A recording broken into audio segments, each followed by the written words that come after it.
حضرت داؤد علیہ السلام اور حضرت سلیمان علیہ السلام کے پاس میں ملک کا بہت بڑا نقشہ تھا، اور اللہ نے ملک کے اس نقشے میں ان کو کامیاب کر دیا۔ اور فرعون اور نمرود کے پاس میں بھی ملک کا بہت بڑا نقشہ تھا، اللہ نے ان دونوں کو ملک میں رکھ کر اللہ نے ان کو ناکام بنا دیا۔ مال کا بہت بڑا نقشہ قارون کے پاس تھا، اس کے خزانے کی چابیاں ایک طاقتور جماعت اٹھایا کرتی تھی، آپ انداز لگائے اس کا کتنا بڑا خزانہ ہوگا، لیکن اللہ نے اس کو اس کے خزانے کے ساتھ زمین میں دسایا ہے، اور قیامت تک یہ دستہ ہی چلا جائے گا۔ دوسری طرف مال حضرت عبد الرحمن ابن عوف رضی اللہ تعالیٰ عنہ کے پاس تھا، اور اتنا زیادہ مال تھا کہ ان کے انتقال کے بعد جب وراثت کو تقسیم کیا گیا ہے وارثوں میں، تو سونے کی اینٹوں کو کاٹ کر تقسیم کرنے کے لیے کاٹنے والوں کے ہاتھوں میں چھالے پڑ گئے، لیکن اتنے بڑے مال نے حضرت عبد الرحمن ابن عوف کا نقصان نہیں کیا، بلکہ ان 10 صحابہ میں سے کہ جن کو اللہ کے نبی صلی اللہ علیہ وسلم نے دنیا ہی میں جنت کی بشارت دیا۔ اسی لیے فرمایا نعم المال الصالح للرجل الصالح، فرمایا حلال مال ہے اور نیک آدمی ہے تو کیا حرج کی بات ہے،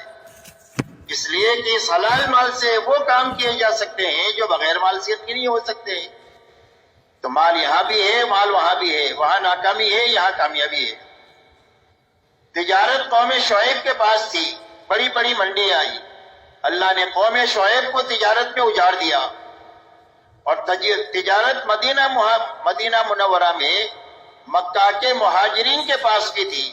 مہاجرین تجارت پیشہ تھی، اللہ نے ان کو تجارت میں چمکا دیا۔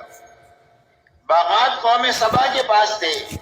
اللہ نے قوم سبا کو باغات کے بڑے بڑے نقشوں میں رکھ کر اجاڑ دیا، نہ ماننے کی بنیاد پر۔ اور باغات انصار مدینہ کے پاس تھے، اللہ نے ان کو باغات میں رکھ کر چمکا دیا، اور اللہ نے ایسی برکت دیا کہ آج تک ساری دنیا مدینہ منورہ کی کھجوریں کھا رہی ہے۔ اس لیے بنیادی بات سمجھنے کی ہے کہ اللہ کی یہاں سے کامیابی کا کوئی بھی دنیا کا سبب نہیں ہے، اور کوئی بھی حال کامیابی ناکامی کے لیے نہیں ہے۔ اس کی مثال برتن کی ہے، اس پر کامیابی اللہ ہی کی طرف سے آئے گی، اور ناکامی بھی اللہ ہی کی طرف سے آئے گی۔ کامیابی کے آنے کی بنیاد حکم کا پابند ہونا ہے، اور ناکامی کے آنے کی بنیاد خواہش پر اور اپنی منمانی پر چلنا ہے۔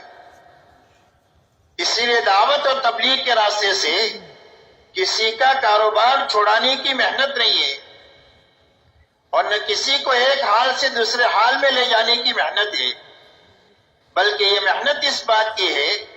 کہ ہر مسلمان اس محنت کے ذریعے سے اپنے اندر اتنی طاقت پیدا کر لے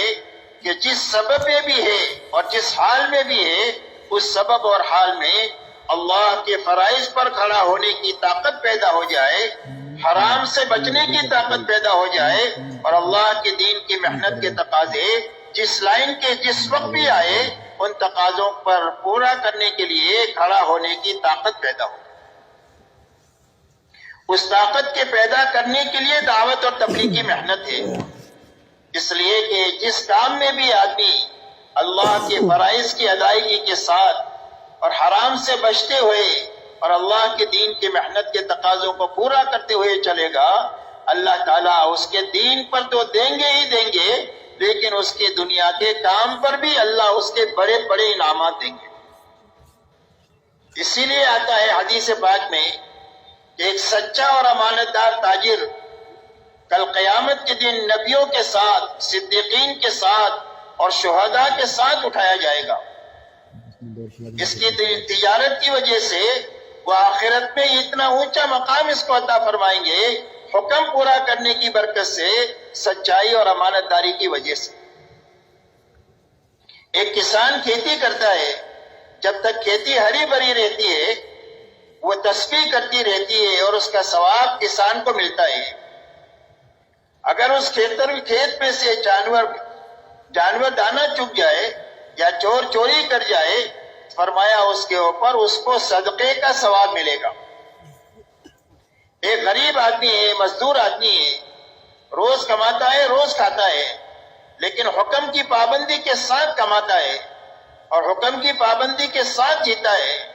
تو فرمایا شام کو تھک ہار کر کے اپنے مقدر کی روزی لے کر گھر پر واپس آئے گا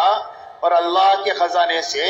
مغفرت اور بخشش بھی لے کر آئے گا، اللہ اس کے سارے گناہوں کو بھی معاف فرما دے۔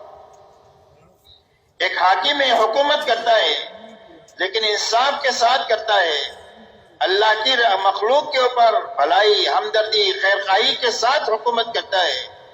تو فرمایا قیامت کے دن جو 7 آدمیوں کو اللہ تعالیٰ عرش میں جگہ دیں گے، اس کے اندر میں وہ حاکم ہوگا کہ جو حکومت انصاف کے ساتھ اور انسانیت کے ساتھ ہمدردی کے ساتھ کرے گی۔ اس لیے میرے دوستو، یہ محنت اس بات کی ہے کہ ہر فرد امت میں پورے دین پر چلنے کی طاقت پیدا ہو۔